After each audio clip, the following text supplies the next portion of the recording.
Well, good afternoon, everybody. This is Mike Farley, Poolside Perspective Podcast, and we've got another really interesting person to talk to today, and it's been an interesting week as well. Yeah, it's been really hot, but the weekend was nice. We had Friday where it got down to, I think it was like 80 or something. It felt really good. So Yeah, if you looked at the calendar for the next 10 days, triple digits. triple digit. It was really great. We got a lot of questions that people sent in from the last episode that we had. You guys ought to check it out if you're really into water. We've got someone that really is into water. Oh yeah. And you ought to check out and this episode, we're going to be on dry land.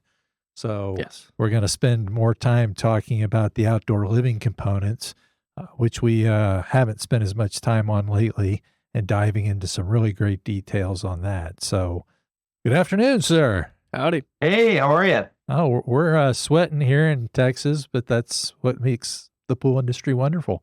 It's a little steamy today, not as bad as it usually is in Nashville, but it's about to ramp up. I think we're getting a little blowback from Miss Debbie. We are looking forward to talking to you today here with Poolside Perspective Podcast. How'd your journey start in this profession? That's a good question because that's definitely, it was a circuitous route. Like I referenced my mom a minute ago, when I was a kid, and I'm not going to start at age 5, but she always makes the joke when I was a kid and I was watching cartoons and she asked me what I wanted for a snack.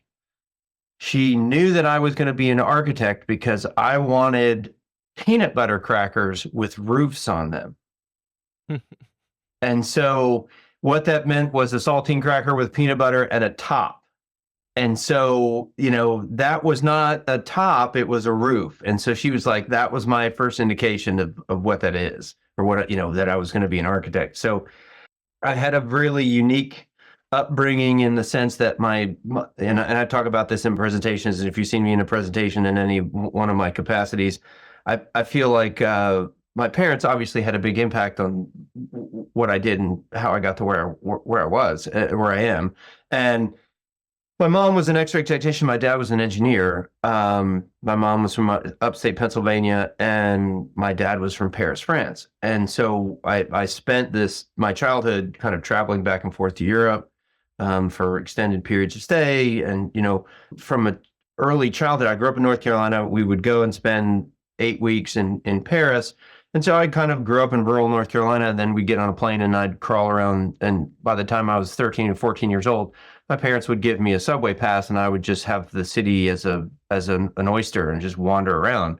So buildings and the dynamics of buildings had an immediate curiosity for me. So, when you stand at the base of the Eiffel Tower and you think, hey, that's, there a bunch of people put that together in a long time ago, kind of created a bit of curiosity. And when I got to high school, I was, very creative. I liked all the art type courses, anything that was art related. But I had a real technical penchant because my dad was an engineer and we had all this kind of drafting stuff in the house and saw all those technical kind of, that kind of aspiration. And so I was kind of drawn to both of them. And, I went to North Carolina State as an undergrad and got into the architecture program that was there, went and visited that part of the university and was immediately like, yeah, that's what I'm going to do for the rest of my life, which is make stuff, draw stuff and make stuff. And that's basically the really short version of how I wanted to be an architect. I kind of commonly think of myself as a designer first because I went to the College of Design. It was the School of Design when I was there, but now at North Carolina State, it's the College of Design. So they kind of mold you into designer first. That's their mentality. Right. They teach you a design language. And then as you matriculate through the program, you then become, you pick your discipline: graphic design, landscape architecture, industrial design. And so architecture was the thing that I was, buildings, right? I mean, you had big things that I was totally fascinated with. Well, I likewise was going to do the same route.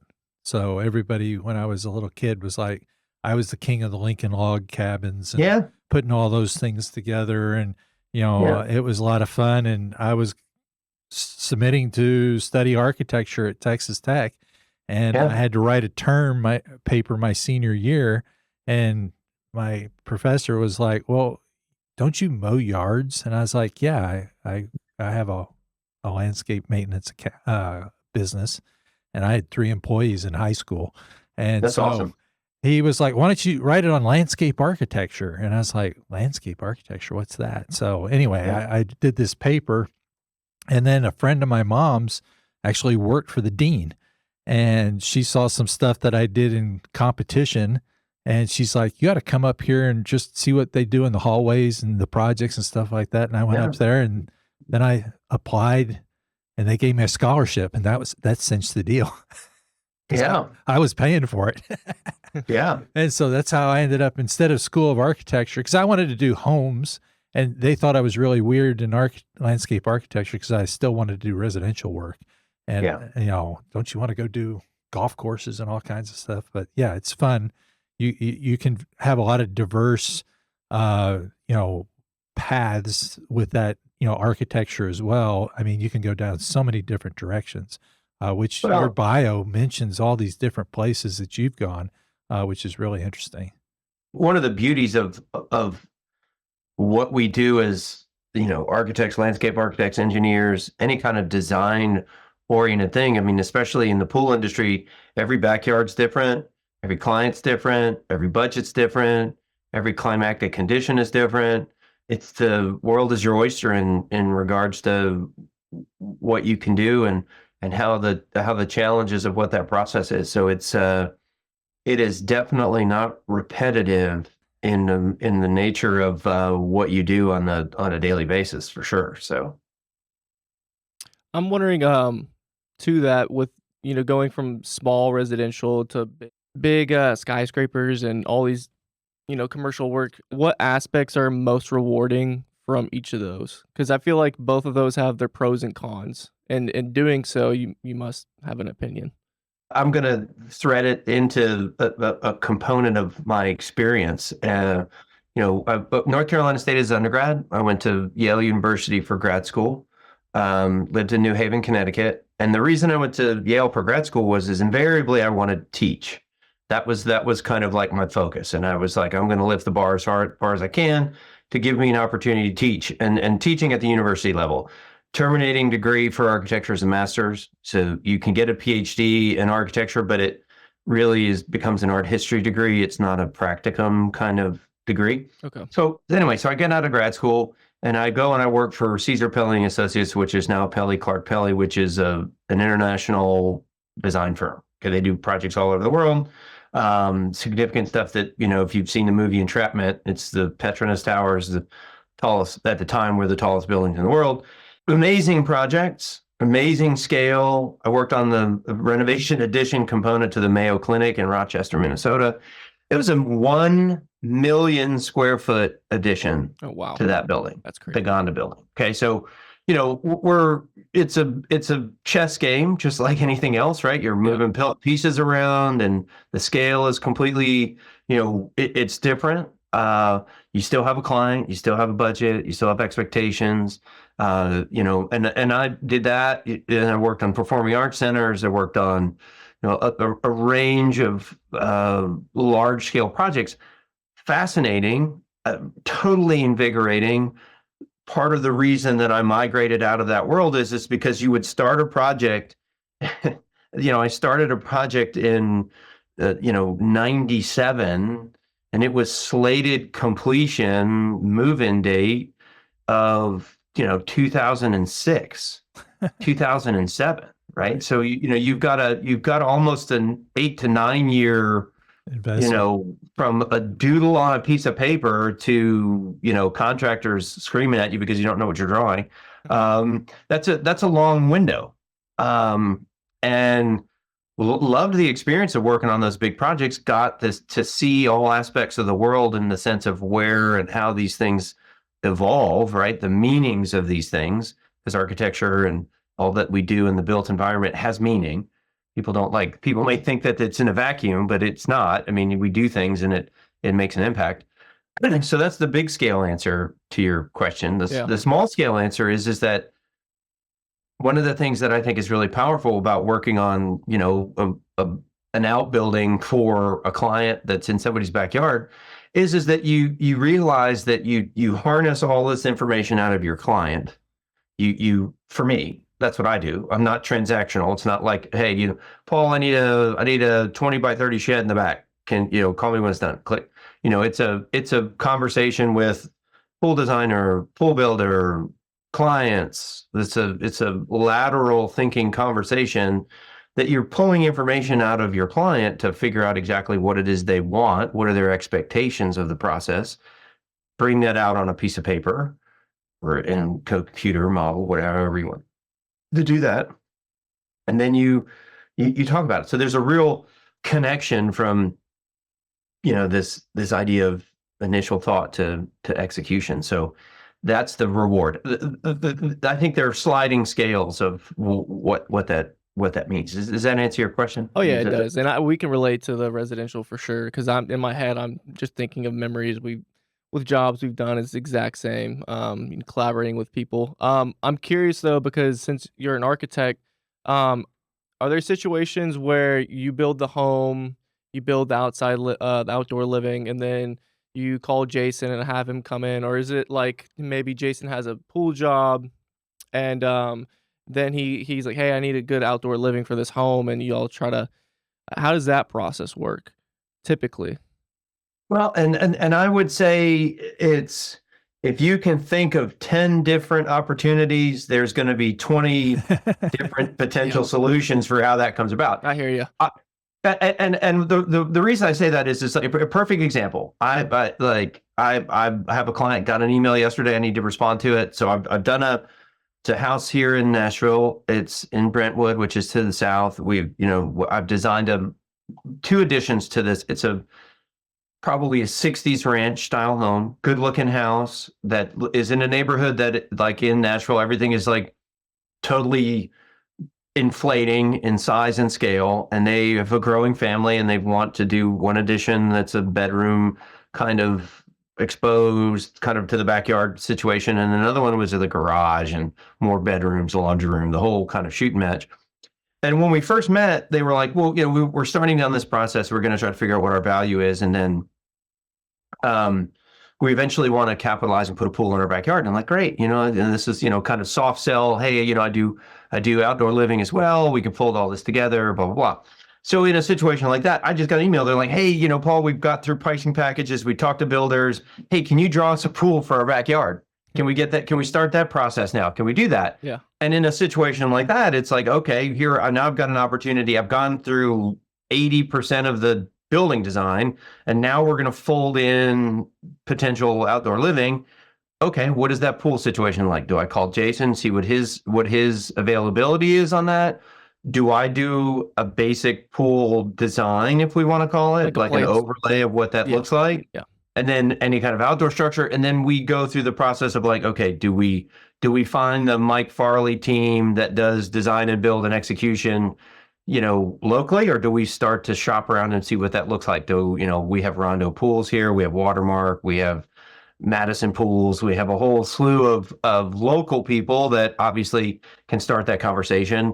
I don't necessarily know that they have a Jason level budget on a project like this, but it becomes a conversation of what that looks like. Okay. Does that answer your question? Yeah, it does. It makes sense. So how did you first get pulled into the pool industry? Yeah. So there's a structural engineer named Ruth Always that is here local, that is a structural engineer that I use. And she called me one day. We were working on a project, and she's like, hey, I'm going to call you. I'm going to get you in touch with this landscape architect that's doing a project in Kentucky. And I think he needs your help. And so that was a project that I think is one of the things that is on Jason's website, which is a project that I know you asked for some visual imagery for me. And I failed to get that to you, but I can give you some. There's a couple projects that Jason and I worked on that I think would be great, kind of. I don't use the word eye candy, but kind of stuff to kind of and it was this particular project. Yes. What's that? Represent what you do. Yeah, that's right. And this is probably what I would call there are a couple that Jason and I did that are really remarkable projects. And this one in particular is an outdoor pool that has a pool house on top and then a pool in the bottom that's indoors, and it's got slides that come in and out. And yeah, it's Oh, was that on HGTV? It could have been. It's one of those things that it's out in the middle of Glasgow, Kentucky. It's a very rural location. The house is very kind of I would call the house itself is nondescript, but the pool and the outdoor living is interplanetary. So at that point, that's when Jason and I started to work together, and that was probably 2015, 2014. Maybe 2013, somewhere right around in there. And then since then, we've done lots of projects together. And then he, folded me into the world of, all things pool design and construction. And, we have projects in North Carolina, we have projects in Kentucky, Florida, Alabama, so, we've done, kind of a lot of different stuff, work with Chad with Watermark, and, yeah. So and then from there, it's expanded into Genesis, and now I've got, part of the faculty for that, and I'm the design chair for that organization. So, it's I think what is the joke? You don't find the pool industry finds you. And so, but it's great. I love it. I think like for me, it is an industry that is, I think, a very collaborative industry, and it's also very welcoming to a lot of different people. And I think that, it's a crucible of, it's an industry that I think fundamentally makes a lot of people happy, right? The pool and the experience around the pool is a plus, right? It's like, why not be involved in things that really galvanize families and galvanize experiences? And it's a great way to it's great. It's a lot of fun. It is a lot of fun. So if we were going to try to collaborate, and I know you mentioned there's 10 different ways that it could go about, but if you were to set up an ideal process, how would someone, reach out to you, and what would they start with? Would they, come to you with, anyway? Well, I guess it's like Trey said, it could be a dozen different ways, but is there an ideal situation to kind of go through? Yeah, I would say that if we could, I would say most projects fall under the renovation addition category in the pool world. That's what I would say. And what I mean by that is they have an existing home, or they live in an existing home, and they're wanting to expand their outdoor living, right? Correct. Yeah. Yes. New house, new pool, designed at the same time. That's way smaller of an experience than, someone who's lived in an existing house and they want to incorporate outdoor living. And so I think that the Mr. Magoo path of where they start to how they get to you is all based on, I think, their network, right? And they, they've got a reference group that's like, hey, I've got a builder, and the builder's got a connection to a pool builder, or however that is. I'd say that most of 99% of my work comes to me through referral. So it's a network that's out there that finds me through either a builder or a pool builder or pool designer or whatever. Mr. Google, I have a website. What happens is somebody finds out my name, and then they go to Mr. Google, and they type me out, and they're like, oh, okay, he's a real person, I'm going to reach out to them. And that's either, via website or whatever. And then, I think that, you have a partner that's a builder. And when I say builder in this context, I'm going to say pool builder, because that's not just general contractor, because I think that pool builder, general contractor kind of oftentimes are not the same. I don't know very many that do both of those well. So I know a lot of good pool builders. I know a lot of good general contractors. I don't know ones that really do both sides of that equation very well. So they're pretty rare. In this context, I'll refer to builder as pool builder. So we get this connection, and we start this process of like, hey, invariably what I call the scope of a project adjusts, right? It starts with, hey, we want to do a pool. okay, but now how does this pool engage with the house? What else revolves around what that pool is? And then, they reach out to me and we talk about what the scope of what this potential project is, and and then how we start, right? I mean, we got to start by somewhere. Sometimes they come with me with a sketch and an idea, and we work from that. Sometimes people come to me with the pool design, and we work and we figure out, hey, how do we make the architecture of the addition to the house work with the pool? And then we kind of maneuver things around that way. I'm curious. Did that answer your question, Mike? Oh, yes. Sorry to cut you off. I'm curious because I'm thinking about this process in the beginning for a homeowner, and I know our process. And so we'll go out, we'll measure the job usually before we meet someone, and then work up a design after you talk to them. But you wanted to talk about setbacks and stuff like that. So I'm just wondering, how's your process when you're first initially meeting with a customer? How do you paint your canvas to work with? What do you pull from the city, or what? I don't know. Yeah, no, and I have, there's no secrets in my world. The way that now in the commercial design and construction world, it's a 5-step process. You have schematic design, design development, construction documentation, permitting, bidding and negotiation, and construction administration. That's the 5 contractual steps of what it means to go through the process of design, right? Yep. You're not doing that with residential clients. It's just like, that whole process just is, I'd have 0 clients.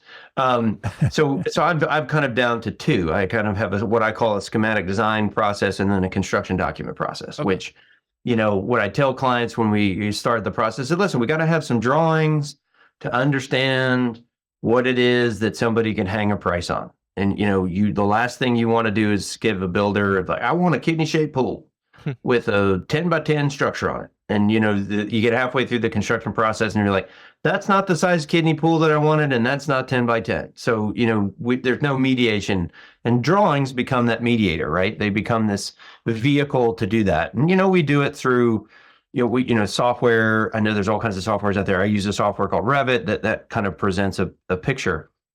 If we do a successful sales relationship and we kind of get through this idea of like, hey, this is what's going to happen, these are the deliverables, these are the milestones, what that looks like, then it becomes a conversation of expectations. Like, what are the programmatic requirements? What are the things what I call wants? There's wants and needs to do this, would love it to do that. Yeah. Right. And then it's, I think probably for me, the most essential component in a project is this good quality survey, which is topographic relationship, site bound, centric conditions, and I'm going to say the nasty 3-letter word that we all deal with is HOAs. What is the HOA what kind of wrench is that going to infringe in our process of telling somebody what you can and can't have in their backyard? And then obviously there's code search. You got municipalities, sometimes, in depending on where it is, there's no code filter of any sort. In other places, they're going to tell you, what your scupper sizes have to be and what that looks like. So, so that kind of paints the picture. And then it's, we go through a design process, and it's back and forth of revisions and, expectations and presentations and evolutions of what that looks like. That's perfect. Does that lay that out? Yeah, I was just asking because for a homeowner that's actually trying to be educated when they buy a pool, it's good for them to know these things. And something we might want to dive into is education a little bit, since you're so heavily involved with Genesis. I don't know. Do you have anything? Well, yeah. So there's, as a designer starts to learn about things, they learn that they don't know a lot. And so in my career, when I started, we designed swimming pools, and that was it. I mean, we didn't design outdoor kitchens. We didn't do, hardly anything. And even with my background as a landscape architect, I mean, I dove into some of it, but that's what we did. The requirements today are totally different. I mean, what you're asked to design in a backyard is you're dealing with, and I say this, and I think it's realistic. COVID changed the pool industry and the fact they want everything that's inside the house. Now they want one outside. So I want a TV outside. Let's get one of those that comes up out of the ground and folds out and becomes huge. And let's have a swinging day bed outside so I can sleep outside. Let's have, a full kitchen, and it's not just a grill. It's, I need a pizza oven, and I need, a grill, and I need a smoker. And I mean, the list is huge. People spend tens of thousands of dollars on outdoor cooking equipment now. So, how does do you have a suggestion on where would someone go to learn this process so when they go into a backyard, they have a clue what they're doing? That's an excellent question, because I think that you and I went the design route, right? We went through university level through this process and took us to here. If you'd asked me when I was 25 years old, I was going to be designing pools or things around pools, I'd been like, nope, I'd lost that bet, right? Like it would have been no. I mean, or if I went to an Ivy League institution, I probably would have lost that bet too. But those are the people that get in your life that influence you in some particular way. And I would say that there's education systems that are out there. If it's a trade school, or obviously there's Genesis. I mean, Genesis for me is an amazing platform for people to kind of understand and go, hey, this is something I'm interested in. And there's so many different ways to kind of get into that organization. I mean, Genesis is a part of PHTA. PHTA is a pool organization that is the mother umbrella of the whole thing. And the idea of understanding all of the components that touch the pool, part of the value that I bring to the Genesis experience is there's the pool, but I have a lot of experience with all the stuff that's around the pool, and have conversation about kitchens and structures and buildings and foundations and all of that stuff that plug into that. So I think part of the beauty of the pool for me, and I learn every time when I go to one of these events, because I learn about shotcrete, I learn about vinyl pools, I learn about fiberglass pools, I learn about copings, I learn about, I have conversations with Ken Milbury, and he's talking to me about like the how the tile adheres to the back of the exterior shell. I mean, and the climactic conditions that are associated with it. All of that stuff to me is, I mean, the conversations at the bar in between sessions at the end of the day are fantastic. So to answer the question about how to learn that stuff, I think you have to kind of follow your nose to get into it, and then figure out that there's all this latitude that as over a period of time, because I've been in the industry 30 years. I started my first architecture job in 93. So 31 as quick math is, did I know that Omni Business Machines, the first building that I ever worked on as a professional, was going to be my last building? No, I have, as I started my practice in 2013, all of the different projects that I've worked on, I wander, and you get more and more information about the expansion of learning. And I think that you go to Genesis and they provide a structure and a curriculum to help you kind of figure out where you're going to go, because you may just want to do pools, and maybe you want to become a master pool builder. And then if you want to go to the ultimate level of getting into really high end kind of work, it's kind of you have your ability to maneuver through it. Awesome. It's a process. That's a fair answer to that? Yes, it is definitely a process. I mean, I was in the second Genesis class in 99. So it's, I mean, that's, it's been a journey. For sure. Well, and I know you guys can edit all this stuff out or manage whatever you want, but I mean, I saw on the Instagram post yesterday that I think there's a loss of a pretty significant master. Yeah. Vance. So Vance Gillette was someone that really was influential, especially in the beginning of creating outdoor environments, not just a swimming pool. He passed away? Yeah. Oh my God. Yesterday.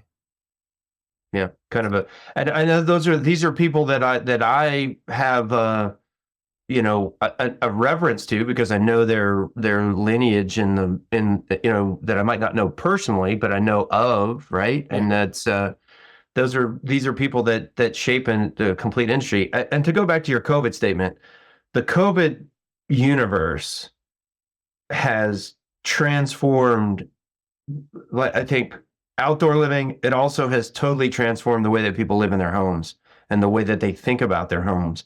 Totally different understanding of what happens and how you use your house as a place that it can evolve through the period of a day or seasons throughout the year. So I think we're constantly adapting as an industry, both as an architectural or in the pool industry. It is a constantly evolving thing, which that's probably the other thing to say is that, if you're in this industry and you're kind of steadfast and you say, hey, this is the way it's going to be, and this is the only way it should be, I think that's a dangerous mindset, because it's a constantly evolving and changing landscape.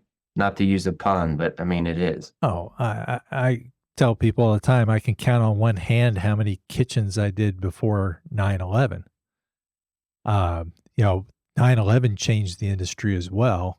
And the whole outdoor, living aspect of it it wasn't just a pool industry anymore. Now it became outdoor living. And now we're outdoor living on steroids. So it's a lot of fun. Yeah. People want resort-like experiences without having to go to a resort. I had a client text me that today. Exactly. He's like, I'm ready for you to finish my backyard resort so I can save money and stay in time, and I can just walk outside any day and enjoy it. I'm like, well, we're ready to start. Just let us know when. We're going to take a break here for a second and get into outdoor living. So with outdoor living, we like to go to barbecue bits here. We're going to share some information of everything that you may want to consider in your outdoor living space as far as features, especially for the kitchen. Hope you enjoy this. So I know there's different manufacturers, and I know one of the ones that's at the top that a lot of people really like is Twin Eagles. Correct. And so walk me through about their product line and what do you like about it?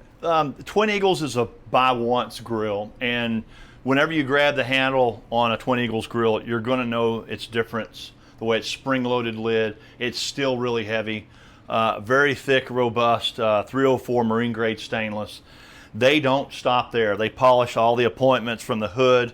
There's ventilation on the back side of the grill so it doesn't overheat. All the backlit bezels that are LED blue don't do anything but support of what this grill can actually do. It cooks, and it cooks awesome. One thing that a lot of people don't really know about is the rotisserie and the value-added piece. It's got an interior wall chain-driven rotisserie. So if I were to take this particular spit rod and put it in this grill and turn it on, it'll hold up to 35, 40 pounds of meat. There's no counterbalance that's needed. It has a stowaway warming rack, and if I did a big, nice, juicy prime rib for Christmas, then I could pull this lid down and it acts as an oven environment, and you would only use the rear infrared burner on this grill. I've sold this grill for over 20 years, and I've never replaced a burner on this grill. Wow. Yeah. That says a lot about their quality. So so when you build one in, yes, and an afterthought, and a lot of thing that we're seeing out there in the market is third-party OEM cabinetry. I'm going to mention names: Danver, NatureCast, these particular companies that need a combustion sleeve.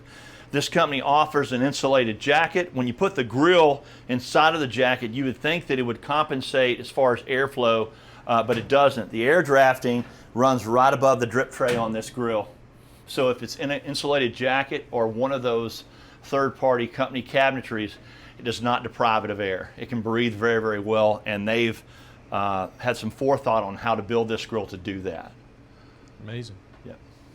So it's a quality grill if you're looking at that. Yeah. Yeah. Hexagonal cooking grids, different pedigree than what anybody does in the industry. What does that do? More meat surface searing that's more equal, easier to clean. And then briquettes. Briquettes are found in your higher end grills. The briquettes evenly distribute the heat, they'll minimize flare-ups, and they'll promote flavor. Why should I buy a sear? You'll notice, what is a sear? So 2 versions. We'll ask your customers, do you want a sear mark or do you want crust on your filet, on that Wagyu filet? Well, if you like crust, sell the sear. It's going to give you that crust and caramelization, where the standard burner will give you more of a sear mark. Awesome. Yeah. Appreciate the details. Yeah, you bet. So I hope you enjoyed the barbecue bits that we just featured today, and we'll have more coming up next week. If there's something in particular that you're interested for, let us know, and we'll get back into the episode now. I would say the one thing that's changed the most is the outdoor living space. And it used to be, as I said, people just wanted a kitchen. And then people were like, well, no, I want a kitchen and a living room area. And then people were like, no, I want a kitchen and a living room area. And let's actually have a pool house. And in the pool house, we need a bathroom and maybe a kitchenette. And now people are like, I want 2 bedrooms and I want a living room space and I want a big porch and stuff like that. And so if someone's trying to help guide a person through something like this, at the very initial stages, and trying to figure out if all these pieces are going to fit in the jigsaw puzzle called the backyard. Is there some rough sizes when someone starts saying they want space? Like, is there roughly a size that you would start with on, okay, you need at least have this much for a bathroom and this much for a kitchen and this for a living room and this for, are there some sizes like that could help guide people? Yeah, I think so. One of the things with that, and I like to go ahead and be the wet blanket right out of the gate. Shoot. Yeah, because one of the things that determines pool house from the get-go is the municipal organization for that area. Okay, right. Because unless it's attached to the house, then that's typically pools, pool structures or everything, they kind of want it to be kind of isolated or detached or kind of destination oriented. Yes, that's the way I like to think about it. Like I'm gonna go to the pool house and watch the game, kind of whatever, however that is. It's so they retreat to that, right? So typically I go ahead and have this conversation and like, all right, well let's figure out what your municipality is, what we can put and what we can't put in the size of that thing. So there's all kinds of really boring kind of ordinance zoning laws that become why you can do what you can do. Yeah. Sometimes it's 50% of the principal structure. Sometimes it's 40% of the principal structure. Sometimes you can't have any accessory structures. It just depends, and those are municipal organizations, not homeowners association. Typically, your homeowners association is what I call the voluntary police versus the ordinated, kind of actual police, which are the ones that can, tell you what you can and can't do. And there's all kinds of stuff that's relative to that, like tax, you have tax implications for what it means when you add additional square footage, because then they can they can tax you more for it, all that stuff, blah, blah, blah. Anyway, but I think for the most part, the idea for that is what a sweet spot, what I tell people for an outdoor structure that's a pool house, it's going to be somewhere between 700 and 1,000 square feet. That's if it's a structure that's going to have a bathroom and it's going to have a shower and maybe it has an area where that people can sleep, but for the most part, that's about the footprint of something that's going to be. I think if you try to do a pool house that's less than 400 square feet, then it becomes an outdoor bathroom and a closet. Right. I think the smallest outdoors like pool house space that I've done was around 450, 500 square feet. That's roughly that dimension. And they're typically rectilinear. Ideally, I'm going to come with a bias of the architecture of the thing. We want it to make it look like it has a relationship to the house. Yeah, that's, yeah. We want it to be, sympathetic in some way. And, that's, I think that I personally also think that the relationship of views from the house to the pool to the outbuilding has a strong relationship. I think that those things should feel simpatico. I think it should feel choreographed, right? I think that those are all components that plug into each other. I mean, I think you all know that when you walk into a backyard and someone's like, pool, there, go, build it. It looks like when you walk in the backyard, oh, look, there's a pool that was built over there. Go, and it becomes this kind of like plopping of this thing that's in the backyard. Whereas I think a well-designed and conceived backyard has an experience that is like a resort, like it has a choreographed kind of condition. So, the easiest sell for me in a pool house is an outdoor bathroom, like a bathroom, outdoor shower, and interior shower. Those are the easiest things that you can sell in that pool house, because it's a situation where all you have to do is tell somebody who's never had a pool before, you want wet kids traipsing in and out of your house into the center of your house to get to go to the bathroom? No. You want those kids running around outside to a bathroom that's within 25 to 40 feet of where they're splashing around in the pool. 100%. That's how it all happens. Yeah. Yeah. Well, and those are things that I think that some people they don't understand in the design process or the choreographing or the shepherding of a client through that process. They just don't. They like, I'm building a pool. It's going to go over here. That's it. I don't really care about. All I got to do is figure out where the hole is and how power gets to it. Sorry, that's a very terribly oversimplified, approach, but it happens a lot. That's no fun. The fun is figuring out how all this works. So yeah, for sure. I mean, but when someone's starting the process of a pool house, are there things that typically they should be thinking about that, my experience is, the one thing that a lot of times they never think about, they just assume that it's taking place is like hot water. Are we going to have hot water out there? Or is this just cold water, type situation? But are there things that you should think about, air conditioning? How's that working? Well, and yeah, I think one of the things that's that is the greatest oversight for homeowners. Perfect. It's just that like value for dollar. Okay, they think that, okay, pool house, and I'm not. There's two words. There's two words that I'd like to make sure there's a distinction.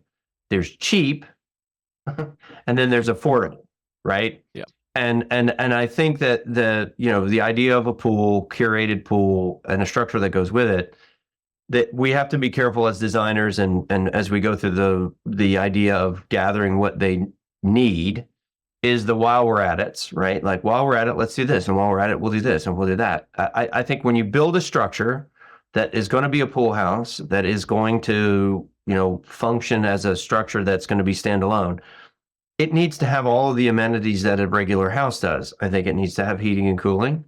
It needs to have both hot and cold running water. And I think it needs to function all year round. I don't think of, I live in Tennessee. People use their pool all year round here. I mean, it's, in February and it can get kind of tricky. You gotta heat and cool your pool, and maintain it in a particular way. But the house itself, the pool house, can be utilized as, as a destination for having Monday night football watch parties and stuff. I mean, it's another living space. So I think people get a little bit of a narrow focus on what a pool house is. I think you have, like, part of my idea is to understand, hey, let's package this whole thing. It needs to be well built, needs to be insulated. It needs to, it adds value to your home. You want to utilize it for all year round. Does it become a guest house when you have guests that come? Does it have, is it a flex space? Is it multi-purpose? Then we get into the world of types of construction. Is it slab on grade? Does it have a crawl space? What's the topography of the landscape? Those are all things that, play into it. I think the hardest part for the process is that these are little houses. And little houses have dollar amounts that are associated and relative to big houses. Yep. Um, and people think, oh, we'll just build that for $65 a square foot. You are going to get a shed for $65 a square foot. But what does that look like in relationship to, like your main house, right? I mean, it's also, you're going to invest in a nice pool. You're going to invest in a nice pool house. It should be somewhat simpatico to what your current home is, right? Because in the end, you're adding value to your entire living environment. 100%. Yeah, I have clients that are all the time that are like, well, why is this so expensive? And I'm like, we took all the cool things in your house and reduced the footprint down to a minuscule space. And yes, they're all in there, but you have no economy of scale at all. For sure. And like so, edge pool. They took out all the big rooms and that, where your square footage wasn't too bad price per square foot, but, you've got all the expensive items in there. So yeah, I mean, you got an outdoor kitchen, you could easily have 60 grand worth of appliances just alone, right? Yeah. It's just, I mean, it's all over the place today. I mean, some people are spending $2,000 on an outdoor grill, and some people are spending $12,000 on an outdoor grill. For sure. I mean, so you can be all over the map with different things, and what are requirements versus what are I wish I could have versus I need to have. It's all over the map. I mean, my favorite design accessory for an outdoor kitchen, which I would love to have, is the pizza oven. That's my favorite. That's the one that is, that gets that is probably the first to fall off. That's the first cut when the budget cut, when value engineering happens. It's the pizza oven. Yep. Although it's staying there a lot more than it used to. Yeah, for sure. Well, and I think that the pizza oven industry have figured out a way to take what was a $15,000 item, get it down to $1,500 so that it sticks around. Yeah. But I've done more pizza ovens in the last year than I probably have in the last 20. So it's become it's a nice feature to have. Yeah, I want one. We're going to take a break for design concepts now. So design concepts, what we're going to do is talk about why we did the things on a particular job.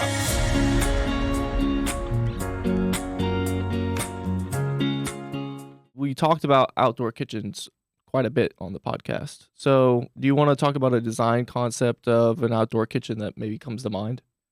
Well, he even got into pool houses and everything like that. So there's one particular project which we got into, which we usually don't get into this level of construction. And this was pre-COVID that this project happened. And the request from the homeowner was they wanted a outdoor living space that they could actually live in. And what they were referring to is they wanted a destination structure that they could go out, and they had 7 kids, and so that they could go out and spend literally the whole day in the pool area and not necessarily come in the house at all. And what evolved as we were working through this project is it was decided not to be one structure, but actually to be 2 structures. And the 2 structures, we wanted to create the feeling of definite openness between the indoor and outdoor space. So the flooring that was used on the outdoor patios was continued into the structures. The corners of the structures that faced each other and faced the pool area had nano-doors that opened up that were 12 feet tall, that opened up the full length of the building. And so you could push them back on both sides into pocket recesses. And these things were huge. And so now you could literally have an open space in between these 2 structures, and the middle part was covered with an equinox structure, which is a louvered arbor. So you could open and shut it. So you could have a total covered space that was close to, I want to say it was close to 1,000 square feet in that area. It was a really big space. And the way it was set up is one was a kitchen, and which had a full kitchen, just like everything that you had in an indoor kitchen was inside this kitchen. Okay. And then we had a counter and a sink and an island in the middle. And then outside that structure, we had the full outdoor kitchen as well. We had a smoker, we had a grill, and we had a pizza oven. So those 3 items were out on the outdoor counter. Plus we had the indoor counters and everything in there. And then the other structure was actually the living area. This was set up for the TV. They had they didn't have a lot of furniture in there. They just had a lot of like bean bags and things like that the kids could all lounge around on. And then there was this wall. The 2 ends had these textured walls on them. Well, in the one textured wall on the living room side, there was a secret door. And so the secret door, you couldn't see it all until you went up and you actually pushed on it, and it was like a soft touch cabinet door. Then it would open up and it would allow you to go into the bathroom space. So there was a bathroom, there was a shower, sink, and that was also accessible from the outside. So you didn't have to necessarily come through the Nana doors to get into the bathroom. There was also one door that went into the kitchen area that allowed you to not go through the Nana doors and you have to open them up. Although we have those at the design studio as well, and people go in and out them with a lot of regularity and not necessarily going to the one corner door, which is a standard door situation. So anyway, it was a great space, and the fact that it really brought a lot of the items that we talked about, with like the flooring that ranged all the way through, the ceilings that tied together in the space. It was really fun. We had some really cool lighting up in all the ceilings. That was a really cool space. It was heated and air conditioned, and that's where a lot of times you're starting to get out of what we build a lot of, which is I call an outdoor cabana, which does not have heating and air conditioning in it. Yeah. So in this particular case, and this was prior to COVID happening, her brother was in the heating and air conditioning business, so he was able to coordinate that aspect, because that's something that we didn't really have in our wheelhouse. And since then, we've decided we really don't want it to be in our wheelhouse. We've decided that if someone wants to do something like this, there's several companies that I work with that can come in and do a whole, pool house, and to regardless of the size, whether you want bedrooms in it or bathrooms, or just a full kitchen or whatever the case is. And so that's the fun of it, is creating the space that people can live in. And this was a really cool project that incorporated a lot of those features. We'll post some pictures about it so you can kind of check it out and see how it incorporated with the overall setting that we were trying to create in that backyard. So on the decking, you actually broke it up. Is this turf material? So we did want to soften it a little bit in the Equinox space. And actually, if you look on the porch of the house, we did the same thing, and we brought in everything was very linear, and so it was like there were pieces of the puzzle that were missing, and in those areas they were turfed, and so it created a really cool look. There's if you look at the project from the house going out to the fire pit, there was some of those same details that took place, and it just made it fun for the kids when they were walking over it. They like to hop from turf space to turf space as well. So it was just fun. I love the detail, because it just helps transition from the actual patio, the paver, to the turf. So it's really cool. Yeah, that's the fun. Is our job is we get to do lots of fun things to help people, and especially on projects that, like this particular project. And I will say, when we were working on it, there was engineers involved. There was an interior designer involved. There was construction people involved. There was designers involved. There was a lot of people that collaborated to pull this off. This was not my idea. Okay. This was a collaboration of a whole lot of people working together to come up with this particular solution. And so I think when you're dealing with projects of this scale, it really helps to have a team, similar to what Paul mentioned in the podcast today, is just to have all those people. And on this particular project in particular, we had a landscape contractor that worked very closely with us as well on pulling all these pieces together. So it's a fun process when you have really good people you can work with. So check out the pictures, and we'll have some stuff also on Instagram incorporating me talking and Trey putting pictures along with it. So it'll be fun to check out. We talked about the pool house, and I kind of want to talk about the outdoor kitchen area the same way. Are there any like aspects that you've seen other designers or something, or maybe in the past happen where you're like, you would advise a homeowner from not doing, like any bad ideas, and then maybe some good ideas too? So here's the thing about kitchens, and I'm going to make this parallel to what I will call residential design in general. Okay. And kitchens fall into this of any type. It doesn't matter if it's an outdoor kitchen or an indoor kitchen or whatever. I ask clients all the time, how important is the kitchen in your everyday life? Okay. Because if it's something that's pretty that you just want to look at, that you're going to invite your friends over and, pick up a charcuterie board from, Charcuterie Boards R Us and have wine and just look at your kitchen, and you're going to microwave something every once in a while, then let's have that as a conversation. But if you're going to use your kitchen and you're going to kind of make it a worthwhile kitchen, then let's get into the weeds of what this kitchen is going to look like, how it's going to function, and what are the appliances that are going to go in there. And the biggest thing about an outdoor kitchen is it has all the same problems as an indoor kitchen, and it can multiply. As a lot of it has to do with the natural environment, in the sense of, does it get below freezing in your area, because you're going to have to deal with conditioning pipes, and is your kitchen going to have a sink in it?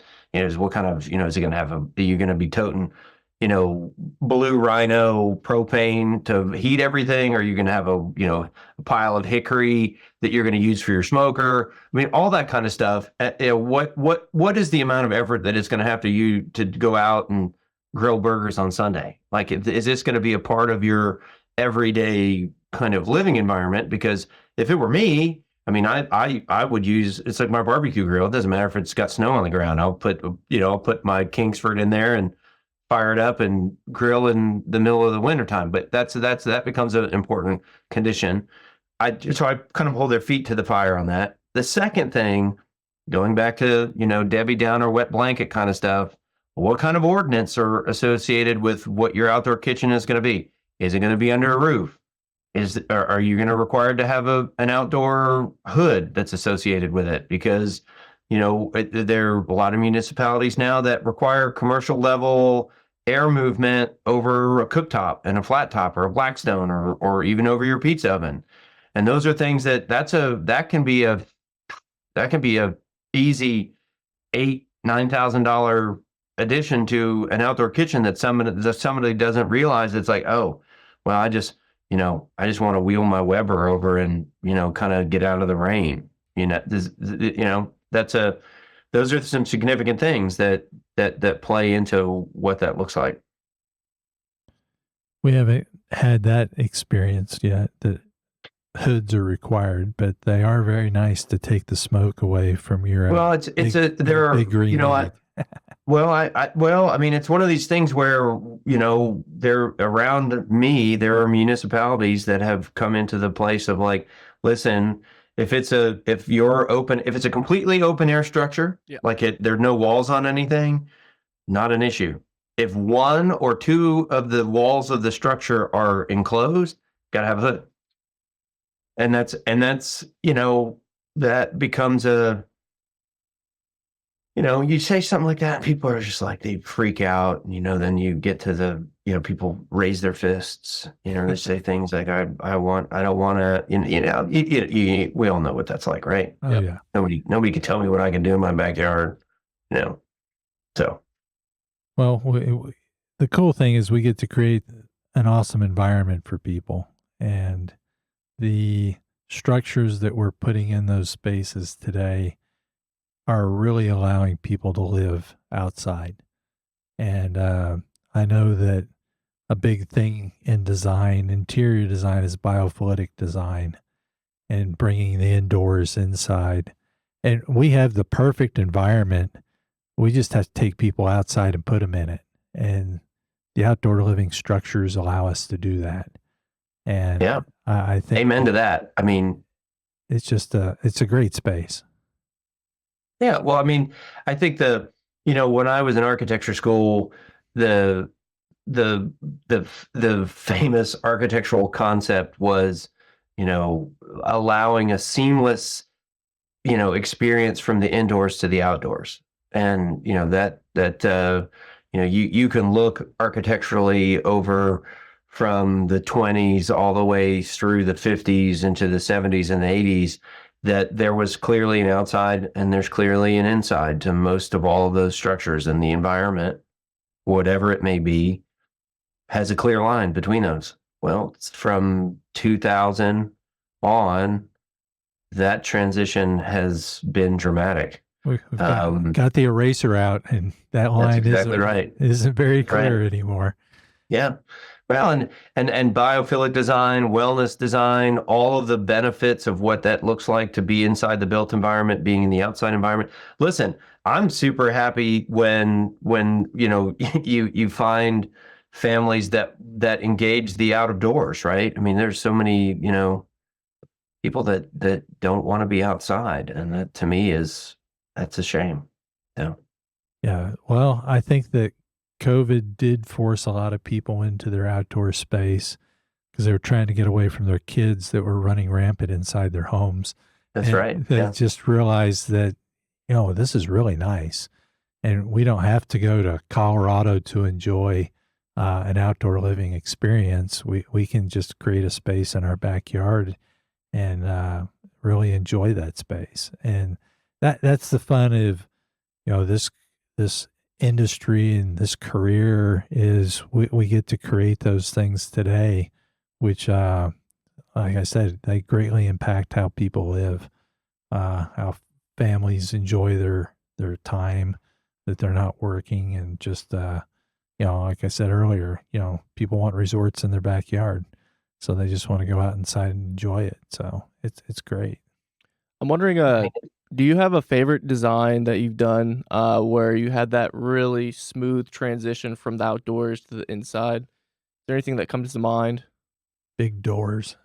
Oh, big doors are a big thing. Yeah, for sure. Yeah, no, I'm trying to think of a successful project that I have that,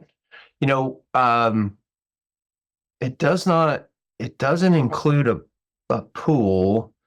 I think if we had a little bit more backyard, we probably could fit one in. But I think the idea of big doors, I think the idea of, so I do a lot of renovation addition work. I do a lot of historical renovation addition work, which has yet another level of constraint that's on it.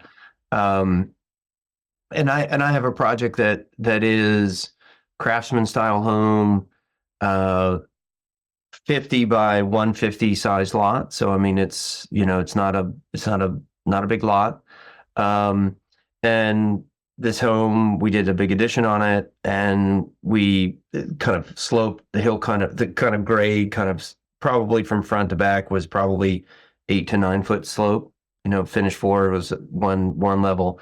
And I think that as the process, as we kind of did what I call gross needs, which is figuring out where living room, kitchen, bedrooms, all that stuff worked out, then it immediately kind of folded into the landscape. And there's a double slider that leads out onto a screened-in porch, which then leads out into a terrace that is a curated retaining wall kind of condition. All of which is very compact, very intimate, very kind of seamless in my mind. But it was basically, if you want to think about it, it was outdoor room with curated exterior retaining wall with a turf grass kind of condition. Then we had an interior room or an indoor outdoor room, which was a screen and porch. Okay. And we had a living room, and basically that transition from one to the other was layering of spaces, which is all of what you just described a minute ago about moving from one to the other. It's in a traditional wrapper, right? It has the aesthetics of a craftsman style home. Yeah. But it flowed in a way that is as modern of a concept that you would have in a super high, sleek, modern Malibu home, right? I mean, obviously, my slightly different view, but I mean, the idea is, but the idea is there, right? And these people kind of migrate in and out from those particular spaces. I'm wondering, did y'all use the same materials for like deck or anything material wise to help transition that from inside to outside? Because I think that's a big thing that a lot of people do. Well, so subtleties about that is we went from a kind of an ornate interior hardwood floor pattern to I want to say reflective. It was a saw cut pattern in the screen and porch condition, and the turf is a grass. It's actual grass kind of condition. Okay. But the layering was actually in the ceiling, and so we had a coffered ceiling that was inside the living room space that then transitioned into a coffered ceiling that was beadboard on the exterior that then made its way out into the yard. That maybe I think they used kind of a table with an umbrella kind of condition for the exterior backyard kind of space. Oh yeah. So it can happen as a consistency, but those are conversations and details that become a part of what that looks like. It always doesn't have to be, high-end materials. I think we achieved very affordably a cut pattern to kind of start to replicate what's happening on the interior. Do you do the call outs for the materials, or do you usually let like interior designers, or how does that process work for you? That's an excellent question. Yeah. And I would say that I think that's going to depend on two fundamental factors. One is obviously the budget of the job. Yep. Okay. And I think that I tell people this all the time. You hire an interior designer, it's going to save you money in the end. And they always are like, how's that? That don't make no sense. Sorry. Not all my clients don't talk like that. But the idea is that an interior designer will help you make decisions and help you create the experience, which during construction will make it go faster. Time equals money. And that's it in a nutshell. So budget has a play in that. But the other thing is I think that has a lot to do with builder. And this is an opportunity to talk about this as well, because I think, this is one of my hot button things. Collaboration and the ability to work as a team equals better delivered product. And I think that if you have to know and understand all the members' roles in the process. One of the key ingredients to a successful project is a builder who understands where their strengths are and how they need to get information out of the other people in order to move forward smoothly. And so an interior designer, if you have a builder and they're like, oh, I love this interior designer. Let's use this interior designer because they're going to make my job easier, better, faster, and we're all going to win, right? Rising tides lifts all boats. And so that becomes a conversation. To answer your question kind of directly now is that I tell people I can do all of the things. You ask me to do stuff and I'll do them all. But I think sometimes adding another member to the team that's an interiors person that can help you with all of the lateral conversations about granite countertops, materials that are assessed, all of the weeds of all of that, they're going to help you with that. They're going to help you with light fixture selection. They're going to, all that stuff. I can have an opinion about it. I can help kind of chime in when you want me to, but the building envelope as a whole, I'm going to tell you about the performance of what is the difference between using 2x4 versus 2x6. And if you're going to use a SIPS panel versus, whatever cladding material, I'm going to talk to you, get in the weeds about whatever window type that you pick. all of that stuff. They're all value adds for that process. Did that kind of hit the? Oh yeah, you hit the button for sure. I'm wondering now, because you're talking about windows. I was just thinking about the folding windows that are getting real popular to help open up the space more. Are there any like certain trends that you've been seeing lately that might be I don't know how to say it, like difficult actually in the field, or that you like would say, hey, this might be trending, but stay away from it, like advise a customer, or maybe there's something that's like trending and it's something they should look into. I don't know. One of the fads that I'm glad to see that maybe waning a little bit is the glass garage door kind of aesthetic. One, aesthetically, it's a little bit of a, what I call not a frowny face, but a flat mouth emoji, right? It's not like that. It's not a smile and it's not a frown, but it's one of those ones. It's like the glass garage door. That's a tough one to sell, but they're not insulated. If you don't detail them right, they're going to leak. Water's going to get, it's not good. Like, as in general, it's not good. I think the pragmatics of a big, like, multi-point sliding, pivoting door condition, I tell people value for dollar, a biparting sliding door is your best value for dollar. They typically are around $1,000 to $1,200 a linear foot. So if you've got 10-foot door, 12-foot door, you're in the, high quality used car level category. Yep. If you want to get into the, without using name brand specific nanowall or any of these kind of really high end manipulations, the door itself could be $3,000 to $4,000 a linear foot, and then that's just the door itself.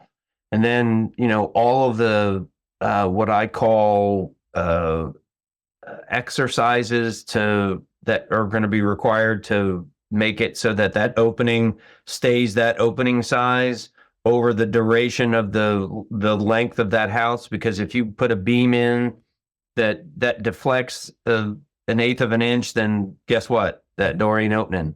Got to be a nice steel beam up there. Yeah. That's right. Yeah. I mean, and so, it's and then you got to get into the weeds of, does it rest on the slab? Does it hang from the beam? All of those things.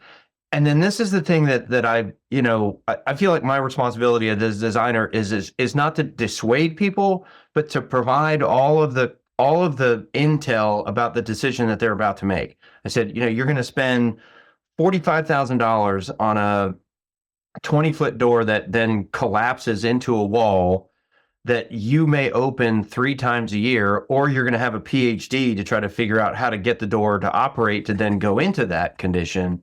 And then there's no panel that operates that you're going to go in and out of your back door 20 times, a day. And you're going to kind of figure out, okay, well, this just doesn't work, or it doesn't latch properly, or, you're going to have somebody come out twice a year to tune it because the humidity fluctuates and, all that kind of stuff. And that's the little guy on my shoulder that's like, man, Paul, why are you such a wet blanket? And I'm like, well, listen, I don't want to deal with callbacks, right? I don't want to deal with, well, you said this thing was going to work and now it doesn't. And now they won't call me back anymore. And, anyway, I don't know if that really goes down that road that you want to go. But I mean, to me, I think those doors are amazing, but you gotta have the understanding.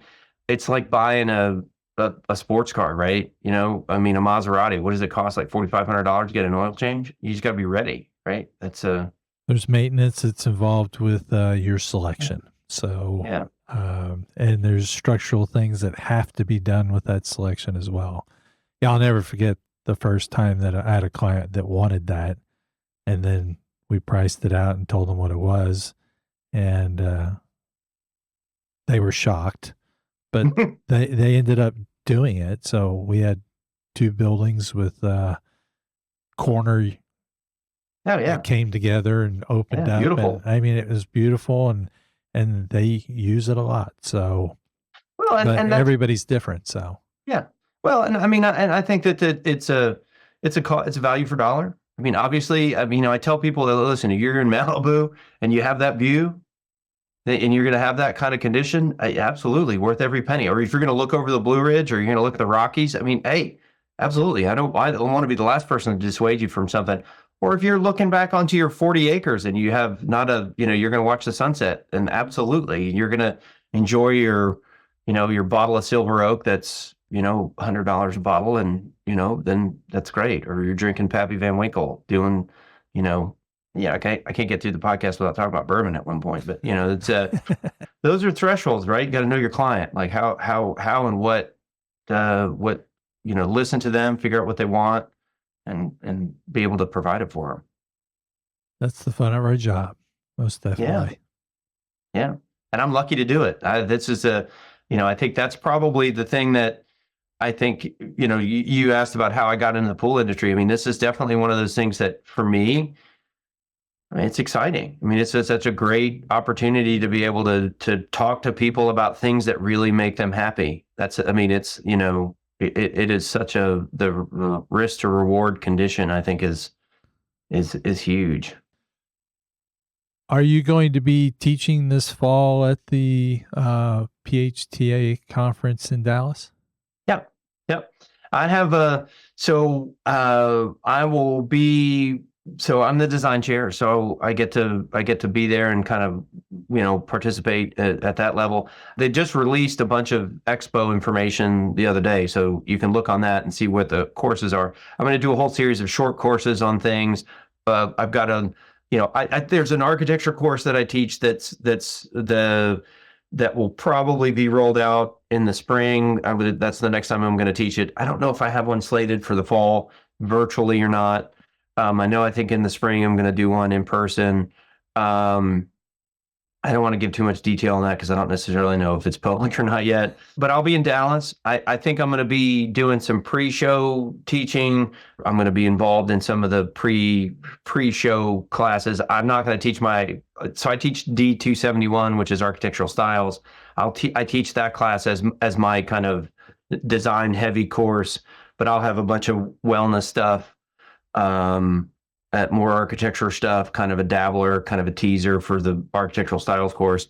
I'll also be at the Equip show, which is in Louisville, which is a kind of a parallel universe to PHTA and that. So I'll be up there teaching some classes. I think there's a PACE event I'm going to be part of. I don't know if these are things that you can edit out or you're not allowed to say, but I'll talk about places that I'm going to be. So I'm sure people want to check you out and listen to some more. I've sat in some of your classes last fall. Thoroughly enjoyed them. So anyway.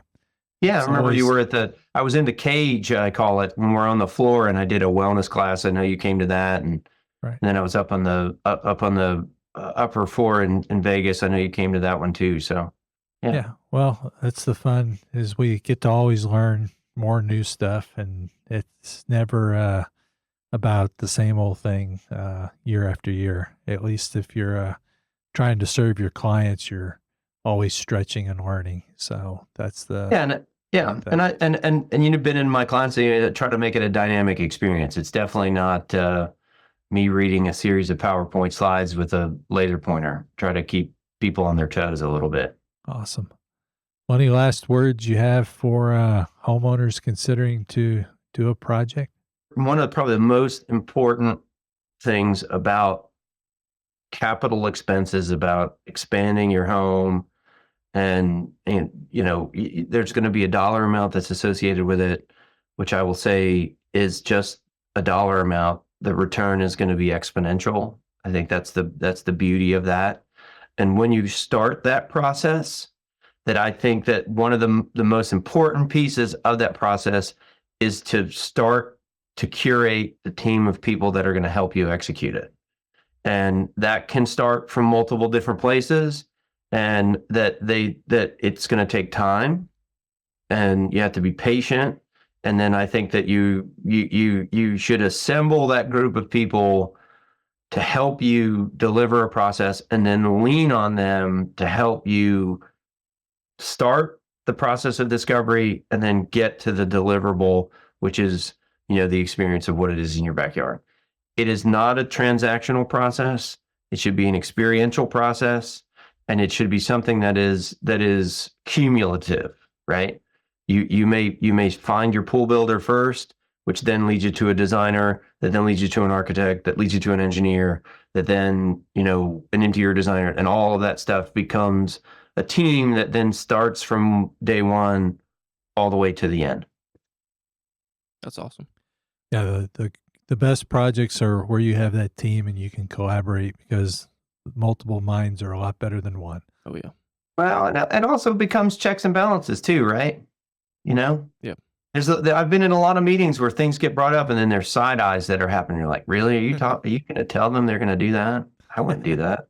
That's crazy talk, It's an adventure. So that's yeah, for sure. I tell people all the time, it's a process. It's this discovery.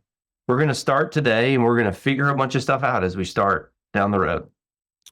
Paul, I'm curious, how do you continue to grow and evolve as an architect? What practices or habits do you maintain to stay inspired and creative?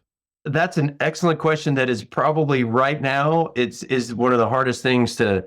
I live in Nashville. Nashville has been white hot for about 10 years. And so the idea of recharging my batteries is a real challenge. So one of the things that I've had to really focus on is trying to carve out space to allow that to happen. And I think travel is the best antidote to, and I don't want to call it work fatigue, but it's creative fatigue. I'm a visual person. I mean, I grow up in a visual world. I think of things design, and one of the things about design is you pick up everything and you look at it and go, why is it like that? And whatever that is. Yeah. And I think when you travel, your mind automatically is processing indirectly all of the beautiful things that you're going to see. This week on Thursday, I'm going to Seattle. I'm going to go. My goddaughter's getting married, so on Saturday I'm going to be in the Pacific Northwest, which is so dramatically different than Nashville, Tennessee. And just by being in that place, my mind is becoming restored and creative. So I think travel is probably my favorite thing in that sense, just seeing different things. But you know what? I mean, I love music. I love art, design, creativity, food. I'm a food person. I love, food is a great creative outlet. To me, food is one of my favorite things. And I love the outdoor kitchen thing is because it's an iterative design process that you get to enjoy, right? I like to smoke things on the barbecue. So it's like every day, it's like, hey, we're going to smoke and we're going to try it this way. I look for all of those creative outlets. Food is the best because it's like, if I goof it up today, I can do it again and try it again tomorrow. So. Yeah, that's awesome. I've never been to Seattle, but the Space Needle's really cool. So I bet there's a lot of cool architecture out there. Yeah, I'm spoiled because my godchildren were born and raised in Denver, and I got to go there a lot. And then they moved. Their parents are from Seattle, so then they moved back when they were in high school, and so I got to go up there a bunch of times. So professionally, I've had the opportunity to do some work in Spokane and Pullman, which are on the eastern side of Seattle. So the drive from Seattle to Pullman and Spokane is as dramatic of a drive as you could possibly have in the United States, because you're on the Pacific side, which is this kind of lush, wet environment, and then you go over the range and it becomes high desert, and then as you move across, it transitions. And the like probably one of the most visually stimulating, because I grew up in the South, everything's lush and green and evergreens, but you go through this process, and I was in Kashmir, Washington, and I'm standing there and I'm looking around and I'm like, this looks like Italy. Like I'm in like the Chianti region all of a sudden, because it has this high desert kind of feel. So Anyway. Thanks again for being on, and we appreciate your information and your guidance and suggestions for people. And we'll look forward to seeing you probably in Dallas. Yeah, man, I look forward to, Mike, I've seen you. I haven't met you in person yet, or maybe I have, I just don't remember, and I apologize if I have. But hopefully both to see you there, and, maybe get an opportunity to catch up. And then obviously, if you ever need an architect, I can go to Texas. I mean, that's, happy to, have luggage. We'll travel. Well, that's good to know because you've done some really cool stuff outside. So hopefully, Well, I mean, it's always a good opportunity to work with like-minded colleagues and have a good time doing it. Yes, sir. Well, you have a good evening. Yeah, thank you for the opportunity, and look forward to the next time we see each other. Yes, sir. Likewise. Thank you. Likewise. So that was a great conversation that we just had with Paul. So do you have any takeaways from everything he said? What maybe stuck in your mind? Well, I think as he talked about collaborations, when you get projects that you're dealing with a lot of complex things, it's really good to have a team. And the team is people that you're comfortable working with and you've worked with in the past. And so we work with a lot of contractors. We work with a lot of interior designers. I don't work with a lot of architects in outdoor living spaces, and it's becoming more and more of a requested situation that they want not just a cabana, but they want a pool house. Yeah. So I think that's really helpful to talk about. And he talked about the challenges that are involved with it and the expectations that are involved with that. And those are all, dead on. I really thought that was all real good information. But then also, what ordinances you're going to have that's going to, drive what you can do. And that's reality is every city is going to have different things that's going to make it either really easy to do it or sometimes really hard. Yeah. So mine's more like on a personal level. So when he talked about being from France part-time and like being around the Eiffel Tower and just seeing buildings wherever he travels and like the way his mind thinks is like, how is this built? And, those kind of things. I can reminisce, like I can relate to that because whenever I see something, whether I'm walking the street in Dallas or wherever I might be with you on a pool show and it's somewhere I haven't been before, my mind just wanders on how it's built and the art style and all these different things. It's really it's really nice to meet people that think the same way. You do the same thing as well. So it's really cool. Well, one of the things I think that was really interesting too is he talked about history. Yeah. And he talked about the history of architecture. And around here, that we don't have a lot of. No. It's almost everything's brand new. Yeah. I mean, we talk about something being old and it's 20 years old. But, in Paris, France, something old's, 4, 5, 6, 800 years old. It's pretty old. So, it's a totally different thing. And to see things that are built and how they last and how they hold up and, time. That's it's a cool thing to see how things work. So anyway, but yeah, it's a process on figuring out how all the pieces go together, which it's a fun process to go through. It's a big puzzle. It's a big puzzle. I love puzzles. Well, hopefully those puzzle pieces are a little bit easier to put together after our discussions with Paul, especially when you're considering some outdoor living things. And again, if you think of some other things that we're not dealing with the puzzle pieces correctly, just let us know. And also, if you have a question that you might want answered and you're thinking and we never got to it, just comment down below and hit a like to help us out. Maybe tell a friend about it too. So thank you for listening. Take care.